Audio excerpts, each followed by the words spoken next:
Vamos lá. Muita coisa aconteceu hoje, né, pessoal? Então, basicamente, hoje, após a decisão do Fed aí, o Powell disse que a inflação ela segue muito acima da meta e justamente por isso o Fed tende a fazer uma pausa aí na elevação da taxa de juros. E eu vou mostrar para vocês por que isso é impactante para o mercado, para os mercados tradicionais e para o mercado de criptomoedas também, né? Então, não é novidade nenhuma desde o ano passado. O, o Fed, né, o Banco Central Americano, quer atingir a meta de inflação de 2%.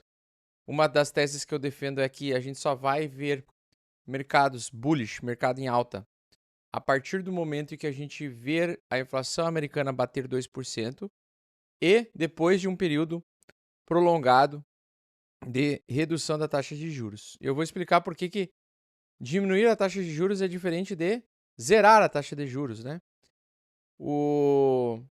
A redução da elevação da taxa de juros, ou seja, você sair de uma condição de 5,25 pontos base para, sei lá, 0,25, né, quando é um mercado expansionista, é um ambiente em que existe a impressão de dinheiro. Mas a migração entre a pausa, então teve elevação da taxa de juros, apertamento quantitativo, menos dinheiro nos mercados, né? Empresas quebrando, empresas ficando insolventes, bancos tendo que ser salvos. E eu tinha comentado em março para abril, quem me acompanha aqui direto sabe, que eu falava de março para abril que eu acreditava que aquela decisão, aquele final de semana, né, em que o mercado era para derreter, e a Janet Yellen fez aí uma reunião com o Jerome Powell de última hora, assim, no final de semana, aquilo fez o problema ser empurrado para frente, né, e que na metade do ano, entre junho e julho, a gente teria o inevitável que seria um movimento um pouco mais de recessão. E na minha opinião está bem claro que é exatamente isso que vai acontecer, tá? Metade do ano a gente vai ter então agora uma pausa da elevação da taxa de juros e ele deixou claro, a preocupação dos membros do comitê do Federal Reserve é de colocar a inflação na meta dos 2%. Então eles estão cantando a bola que é o seguinte, cara, vai cair mais uns 6 meses, talvez 9 meses, ou talvez até mais. E quando essa merda chegar a 2%, a gente vai começar a reduzir. Nesse momento de redução, vai ter o pivô do Fed. O pivô do Fed é aquele momento de transição onde as taxas de juros estavam sempre subindo, ela para e começa a cair, né? E aí no pivô do Fed, eu vou mostrar para vocês o que acontece depois do pivô do Fed e vocês vão ficar emocionados, tá? Então, para quem não lembra, né, estamos com 5,25, o maior patamar desde junho de 2006, desde junho de 2006. Então a gente está num ambiente muito semelhante ao que antecedeu a grande crise lá de 2008. Né? Vocês lembram que, olha só, dezembro de 2008, a taxa de juros chegou a 0,25. Então, quando ela caiu de 5,25, que é o topo recorde, até 0,25, se a gente for prestar atenção no gráfico, tá? Então eu vou pegar o S&P 500 aqui, eu quero mostrar algo ardiloso aí para vocês, tá? Porque tem gente que já vai cair agora e não vai cair mais. Ah, vocês que acham. Não pense assim que o negócio é fácil, não. Tá? Então, o que acontece, ó? Eu vou botar aqui o gráfico, não sei porque tá lenta essa bagaça. Ó, vou colocar aqui o gráfico da S&P 500, vamos deixar ele carregar aqui um pouquinho as informações. Mas eu quero trazer isso aqui para vocês, ó. Tá, vamos lá. Então, a gente viu lá Deixa eu só fechar essas porra tudo aqui, que elas estão só atrapalhando. Tá? Então, cai fora. Ó, então nós temos o seguinte.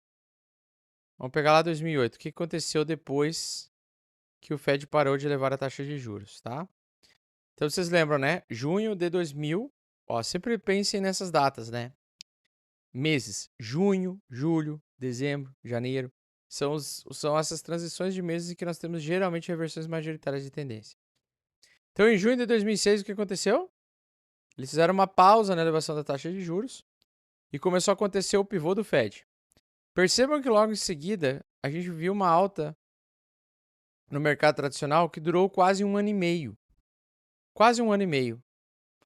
Mas agora preste atenção até o momento em que ele chegou no seu topo, no S&P 500, as 500 maiores empresas dos Estados Unidos, chegou no seu topo e ele chegou em dezembro de 2008. Olha onde ele chegou, tá? Ou seja, essa alta que a gente está vendo agora nos mercados tradicionais, ela pode ser exatamente essa alta daqui, ó. Então ainda tem chão ainda, principalmente se tiver insolvência. Onde é que pode ter insolvência? Justamente na quantidade cavalar, na quantidade extraordinária de americanos que estão com o cartão de crédito, endividados no cartão de crédito futuro. Não haverá dinheiro para esses endividados conseguirem pagar de volta suas dívidas. E nesse momento a gente precisa ver quais são as empresas, quais vão ser os setores que vão quebrar. Eu acredito que as criptos até poderiam se salvar nesse contexto assim, tá? Mas, por exemplo, vamos imaginar que a gente não viu isso aqui ainda acontecer, tá? Se isso aqui realmente for repetir e isso respingar no mercado de criptomoedas, a gente poderia ver o Bitcoin bater até 3.200, não duvidem. Então sempre pode ser pior. Mas vamos ser assim um pouquinho mais tranquilos, tá? Não tão apocalípticos assim. Então o Bitcoin segue caindo, o valor total do mercado é de queda, as altcoins vão derreter 90% dos 90% dos 90%. E quem duvidar vai se fuder, tá? Quem duvidar disso aí, ó. Ah, mas eu duvido. Cara, tu vai se fuder. Duvida, mas compra tudo em altcoin, porque tu vai perder todo o teu capital. E aí tu vai dizer assim, nossa, que merda que eu duvidei. Pois é, então vai acontecer exatamente isso. Por quê? Porque pode acontecer essa tromba ainda de recessão aqui pela frente, ó. Então a gente está num ambiente parecido com esse aqui, ó. Essa é a região que estamos parecidos. Poderia ter ainda mais aí 1 ano ou 2 anos de derretimento extremo mesmo, né? Aquele que causa desespero. Espero que não aconteça, porque eu quero bem para o mercado de criptomoedas. Mas hoje, nós temos um sinal vendedor semanal. Oficialmente hoje, ou melhor, no fechamento da barra semanal, se a barra semanal chegar no domingo e ela tiver essa característica de fechamento abaixo de todas essas médias, como eu comentei com vocês, né?